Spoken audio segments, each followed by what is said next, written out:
정부가 이번에 갭투자 방지를 위한 이런 대책, 또 비규제 지역을 계속해서 조정 대상 지역 등의 규제 지역으로 편입을 시킨 거, 규제를 옥죄가는 와중에 유례없는 부동자금, 뭐 1,100조가 넘는 부동자금, 또 정부에서 계속되는 재정 지출, 돈은 남아 도는데 규제는 많아지고, 앞으로 어떤 정책이 나올 것이며 또 앞으로 어떤 방향으로 흘러갈 것인지. 장대장TV 시청자 여러분 안녕하십니까, 장대장입니다. 오늘 주제는요, 정부가 이번에는 갭 투자를 잡는다고 합니다. 뭘 그렇게 맨날 잡습니까? 지금 뭐 이제 21번째 정책이다 뭐 이런 얘기가 나오고 있지만, 저는 사실상 몇 번째 정책인지 모르겠습니다. 왜냐하면 이 크고 작은 정책이 중간중간에도 계속 나왔기 때문에 꼭 21번째다 이렇게 말하기는 힘들 것 같아요. 뭐 하다못해 50번째라고 해도 그냥 받아들이시는 분들은 받아들이실 것 같습니다. 자, 정부와 투자자, 우리가 이제 지금 부동산을 매수하는 분은 꼭 지금 투기꾼, 또 꼭 투자자라고 보기도 힘듭니다. 실소유자도 있기 때문에 전세를 끼고 산 걸 이제 갭이라고 하는데, 이게 뭐죠? 5억짜리 아파트가 있다, 전세가 4억이다. 그럼 얼마, 내 돈이 얼마가 필요하죠? 1억이 필요하죠. 이걸 이제 갭이라고 우리가 하죠. 그래서 우리가 뭐 이제 옛날에 오래되신 분들은 또 예전에 그 의류 브랜드 갭을 또 생각하시는 분도 있을 겁니다. 뭐 아무튼 간에 톰과 제리 같습니다. 누구는 잡으러 다니고 누구는 도망 다니고, 누가 톰이고 누가 제리인지는 여러분들께서 판단하시기 바라겠습니다. 자, 그렇다고 한다면 왜 지금 이런 현상이 벌어지고 있고, 앞으로 어떤 정책이 나올 것이며 또 앞으로 어떤 방향으로 흘러갈 것인지 뉴스를 보시면서 한번 분석을 해보도록 하겠습니다. 초강력 대출 규제. 대출 규제도 우리가 한때 이게 참 재밌습니다. 저도 실무를 많이 하다 보니까 정책이 바로 나오면 야, 대출이 안 돼서 이제는 정말 끝났어. 그게 뭐 대책 나올 때마다, 특히 아주 강력했다고 하는 작년 12.16 대책이라고 하죠. 그때 당시만 해도, 올해만 해도 야, 이건 이제 실무에서 봐도 현금 얼마가 부족해서 사고 싶은데 못 사는 분들, 계약했다가 취소해달라고 하는 분들, 해약해달라고 하는 분들 많았습니다. 근데 불과 이제 몇 달이 지났는데 이 초강력 대출 규제에도 무력화됐다. 갭 투자가 다시 늘어났다. 그래서 갭 투자를 잡는다. 이제 정부가 21번째 부동산 대책으로 갭 투자, 전세 보증금을 낀 부동산 투자를 막을 대책을 내놓는다.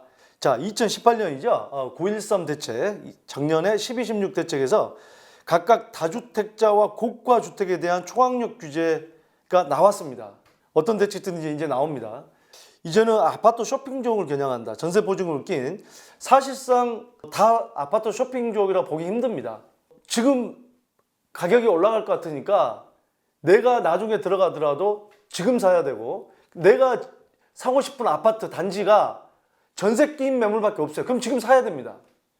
근데 그걸 가지고 아파트 쇼핑족이라고 하기에는 뭐하죠? 실수요자입니다. 저도 사실은 실거주로 집을 봤는데 그 봤던 집이 입지도 좋고 굉장히 저평가되어 있는 거예요. 그래서 제가 이제 그 집을 사려고 잠이 안 오더라고요. 근데 이제 한 채를 놓치고 한 채를 사려고 하는데 매물이 나오지 않아서 저는 이제 부동산 얘기를 해서 어떤 매물이든 나오면 사겠다 했는데, 전세 낀 매물, 그러니까 전세 계약이 1년여 남은 그 매물이 나왔습니다. 그래서 저는 이제 계약을 했죠. 계약을 하고 나서 세입자에게 2017년도인데 어차피 집값이 오를 테니까 이사 가십시오. 코판 끼더라고요. 네. 그래서 제가 이사 비용, 또 여러 가지, 그분은 전세 대출을 더 받아서 또 이사를 가기를 원하시기 때문에 전세를 무려 2억이나 올려서 나중에는 가셨다고 하는데, 그래서 제가 그때 당시에 금융비용까지 1,000만 원을 제가 제안했습니다. 안 가신다고 그래서 제가 1,500까지 제안했습니다. 근데 저는 1년 있다가 이사 들어왔는데 참 조금 불편하긴 했지만 이사를 중간에 2번 가야 돼서 1,500만 원 벌었다는 그 기쁨에 안도의 한숨을 저는 쉬었습니다. 하지만 그분은 그 사이에 1년 사이에 너무나 많은 집값이 뛰었습니다. 2017년에서 2018년 사이. 근데도 또 2억 올려서 제가 살고 있는 그쪽에 전세를 또 구하더라고요. 집을 또 안 사더라고요. 그래서 과연 갭 투자라는 게, 전세를 끼고 산다는 게 과연 전세 낀 사람한테 뭐라고 할 수 있는 문제냐? 그러면 전세 사는 분은 충분히 집을 살 수 있는데 또 왜 안 사는 거냐? 여러 가지 입장 차이 아니겠어요? 전세 사시는 분은 내가 집 사면 떨어질 것 같으니까. 하지만 내 돈이 뭐 6, 7억짜리 사도 1억 있는데 그거를 사서 2억, 3억 오른 사람들은 그분은 엄청난 리스크를 위험을 감수한 겁니다. 뭐가 나쁘다고 할 수는 없을 것 같아요. 이 자본주의 사회에서 서로의 이익관계가 맞아떨어진 겁니다. 다 지금 전세 안 사고 월세로 산다고 해보세요. 그럼 갭 투자하는 게 있을 수 없어요. 전세 사는 분들은 그만큼 월세 내는 것보다 이익이라고 생각하기 때문에 사는 거예요. 또 집을 사면 떨어진다고 생각하거나 집 사는 데 두려움이 있기 때문에 사는 거죠.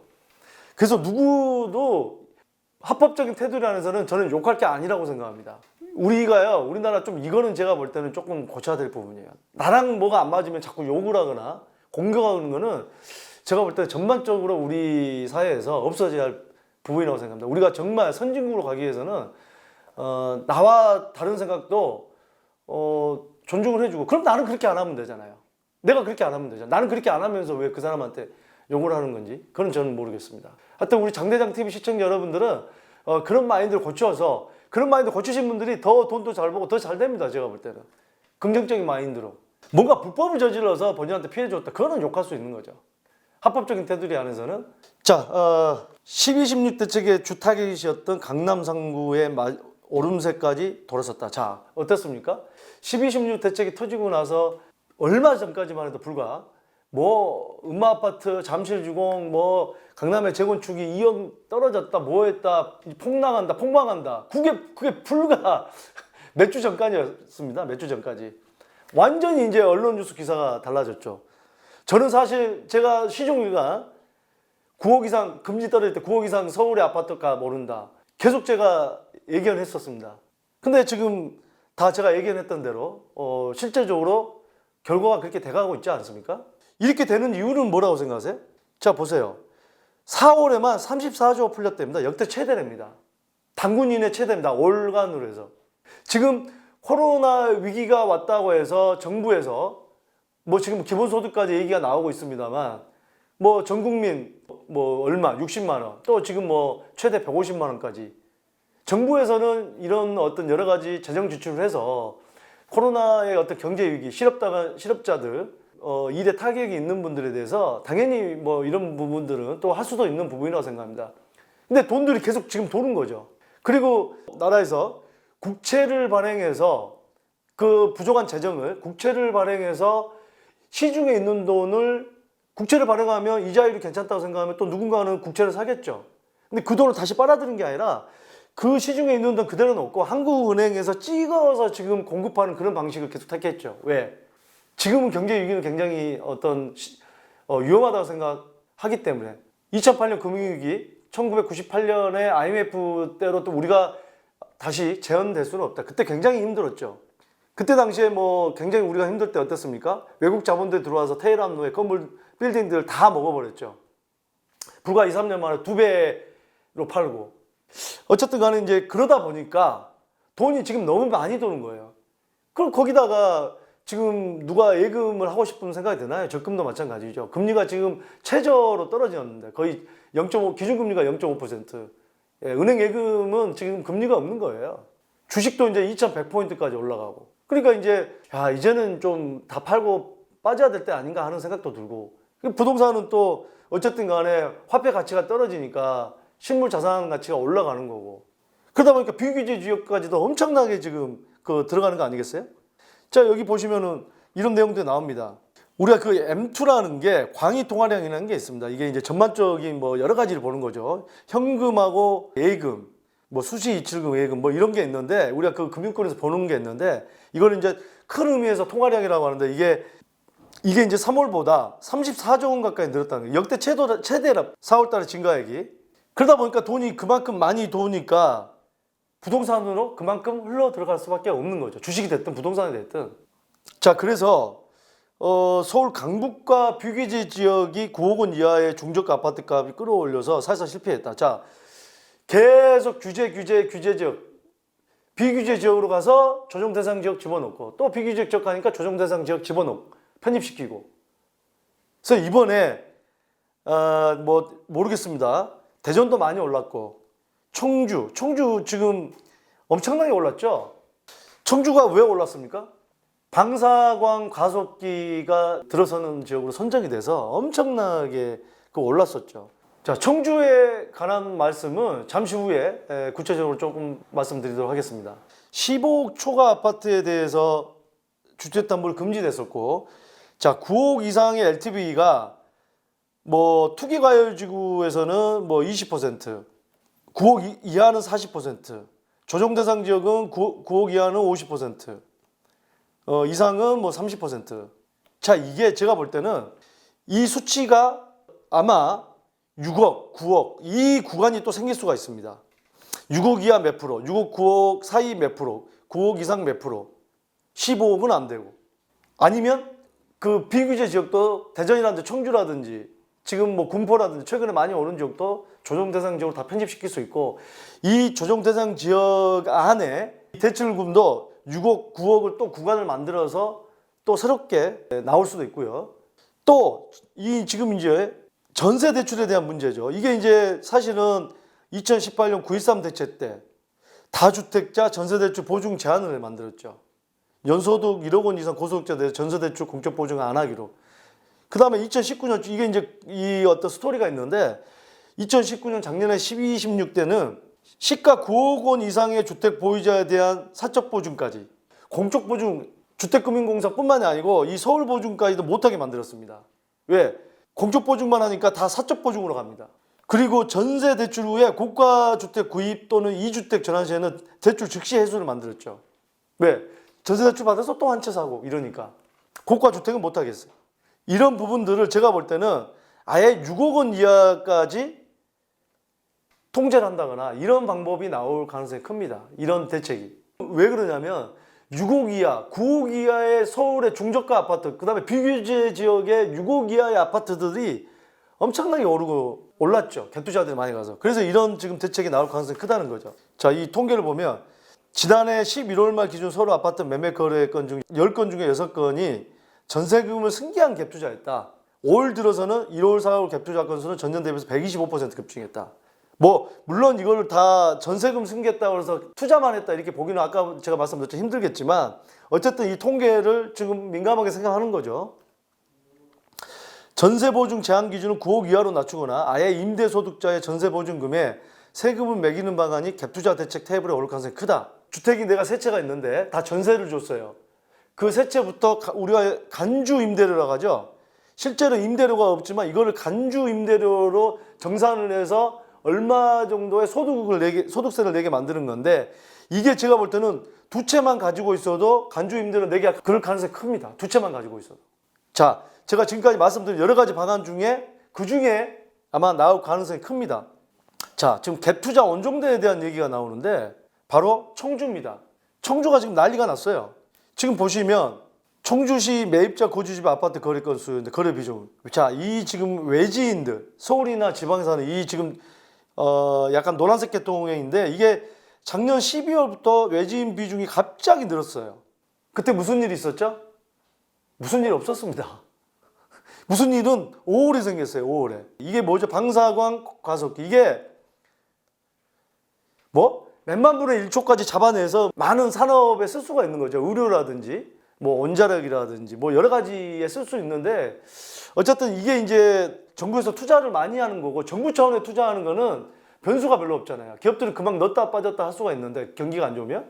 그러니까 이쪽에 많은 고용 창출이 될 거고 투자를 많이 하니까 지역 경제 살아날 거죠. 그러다 보니까 아파트 가격이 올라가겠다고 해서 미리서 뛰어든 사람들이에요. 미리서. 왜? 여기는 아파트가 막 30평대가 3억대밖에 안 해요. 최근에 1억 올랐습니다. 1억. 그래서 5월 달에 발표를 했는데 12월부터 사 제끼기 한 거예요. 이런 분들은 투기꾼이에요. 이런 분들은. 저는 이런 분들은 투자자라고 보다는 이 정도는 투기꾼이라고 제가 말씀드릴 수 있습니다. 투자자랑 투기꾼하고 조금 말을 달리할 필요는 있는데, 하지만 이것도 법적인 테두리 내에서 하는 것은 저는 누가 뭐라고 하겠습니까? 이런 분들도 사실은 공부를 엄청 한 거예요. 공부 엄청 한 겁니다. 뭐라고 할 게 안 돼. 열심히 발품파하고 공부한 겁니다. 자, 이런 얘기가 나옵니다. 천주 현지 부동산에서 왜 사냐고 물을 정도. 12월 달에 아무 일도 없는데 왜 사냐? 그래서 우리가 현지인들은 더 투자를 못 합니다. 왜? 전국적으로 이렇게 그 여러 가지 부동산이라는 거는 현지에서만 부동산 오래 한다 하는 게 아니에요. 전반적인 흐름을 알아야 돼요. 그래서 부동산이라는 건. 왜 그쪽에 돈이 몰리는지. 예. 이런 피해자들도 생겼다고 합니다. 작년에 9월 청주 외지인 투자는 463건으로 지난해 8월 29일, 그러니까 8월 29일 5건 대비해서 56%는 8월 달 비해서 9월 달부터 이제 많이 생겼다는 거죠. 외지인 비중도 14에서 22% 늘었다. 외지인 비중이 총 40%까지 늘었다. 엄청나게 는 거죠. 이제 그러다 보니까 청주에 대장격인 아파트가 있습니다. 이놈의 어딜 가나 대장 참 우리 부동산에 대장이라는 게 많이 등장을 합니다. 대장 아파트. 그 지역의 대장 아파트가 그 지역의 시세를 주도하는 거죠. 네. 부동산의 토지 대장, 임야 대장, 건축물 대장. 예. 지역명도 성남의 대장지구, 부천의 대장지구. 참 대장 많습니다. 부동산은 또 뭐가 있죠? 장대장이 있죠. 예. 이 대장은 다 주도를 하는 겁니다. 자, 이 흥덕구에 있는 두산 이부 지어시티 2차 아파트 전용 80제곱미터. 지난해 9월까지부터 평균 3억 6천만 원이었는데 지난해 12월에 4억 7천, 그러니까 3개월 만에 1억 이상이 오른 거예요. 우리 어땠어요? 수원에 갑자기 가격이 올라갈 때 한두 달 만에 1억 이상씩 오르고, 인천 소래포구 그 10년 동안 안 오르던 아파트가 3억 중반이 4억 중반이 한 달 사이에 올라버리고, 이게 뭐예요? 돈의 흐름이에요. 이게 바로 풍선 효과입니다. 근데 이거는 이미 사실은 투자를 하신 분들은 이 큰 호재가 있기 때문에 준비를 한 거죠. 미리서 준비를 한 거예요. 왜? 아니 이 정도 오면 큰 돈이 들어가지도 않고, 나는 만약에 이쪽에 안 됐을 때는 그냥 뭐 번져치기 하고 빠지겠다, 이런 각오죠. 그래서 동시에 나주에도 어느 정도 거래가 됐었는데 나주보다는 청주에 베팅을 많이 한 것 같아요. 근데 많이 베팅을 한 대로 지금 선정은 된 것 같아요. 공격적인 객투자 원조가 수천만 원 넘고 규정계약 깨버리기도 합니다. 매물이 없다 보니까 계약금만 걸고 계약이 된 게 있는데, 자, 매수자한테는 배로 물어주고 매도자한테도 돈을 얼마를 더 주겠다고 합니다. 그럼 매도자가 당연히 계약 파기하죠. 위약금까지 다 주고 자기한테 또 얼마를 주겠다고 해요. 그런 식으로 거래합니다. 그리고도 더 벌 수 있는 거거든요. 그러니까 이러다 보니까 현지에 청주에 사신 분들은 실수요자들, 나는 진짜 여기 집에 들어가 살아야 되겠다는 분들 피해를 본 거예요. 왜? 순식간에 이제는 1억 높은 가격에 사야 되거든요.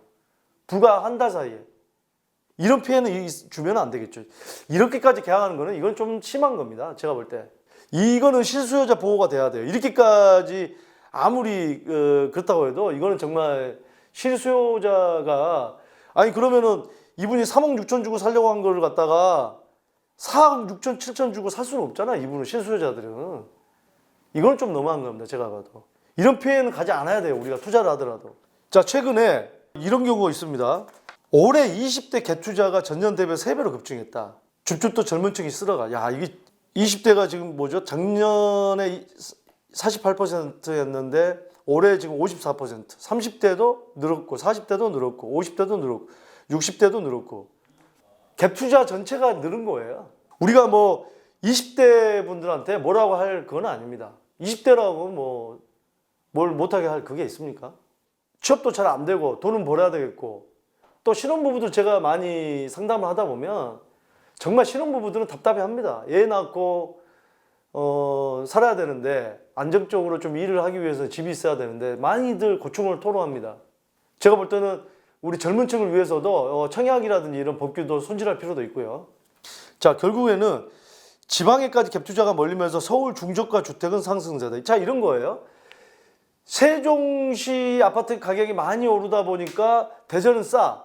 그 대전에 다시 투자를 해서 대전에 이렇게 올라가다 보니까 대전보다는 세종시는 공무원들 공공기관이 많이 있고 계획도시이기 때문에 완전히 다 인프라가 나중 되면 잘 형성될 거기 때문에 대전이 많이 올라가다 보니까 세종시가 상대적으로 싸 다시 갑니다. 무슨 얘기냐? 지방에 갭투자들이 가다 보니까 서울에 뭐야? 4, 5억도 안 하는 아파트들이 있어. 아무리 오래됐지만 관악구, 금천구, 뭐 노원구 이런데. 그러니까 다시 또 사는 거예요. 그래서 서울의 중저가 아파트들도 오르는 겁니다. 여러분들 이런 패턴을 좀 아셔야 돼요. 자, 그래서 오늘 얘기 좀 정리를 하자 보면 이런 여러 가지 현상이 있다 보니까 정부에서 이제 갭 투자 방지를 위해서 전세 대출에 대한 어떤 그 한도, 또 국가주택을 9억을 기준으로 했는데 더 내려올 수도 있겠고요. 6억과 9억 사이에서 대출 비중, 또 전세대출 금액이라든지 이런 거를 더 구간을 만들 가능성도 있습니다. 아니면 대출 비중을 전반적으로 낮추던가. 또 간주 임대료라는 것을 구간을 세 채 이상부터가 아니고 2채 이상부터 갈 가능성이 큽니다. 정부가 이번에 갭투자 방지를 위한 이런 대책, 또 비규제 지역을 계속해서 조정 대상 지역 등의 규제 지역으로 편입을 시킨 거, 그리고 기존의 조정 대상 지역을 투기 과열 지역으로 다시 편입시킬 가능성도 큽니다. 계속 규제를 옥죄가는 와중에 유례 없는 부동자금, 뭐 1,100조가 넘는 부동자금, 또 정부에서 계속되는 재정 지출, 돈은 남아도는데 규제는 많아지고 도대체 과연 어떻게 될지 앞으로 참 저도 궁금합니다.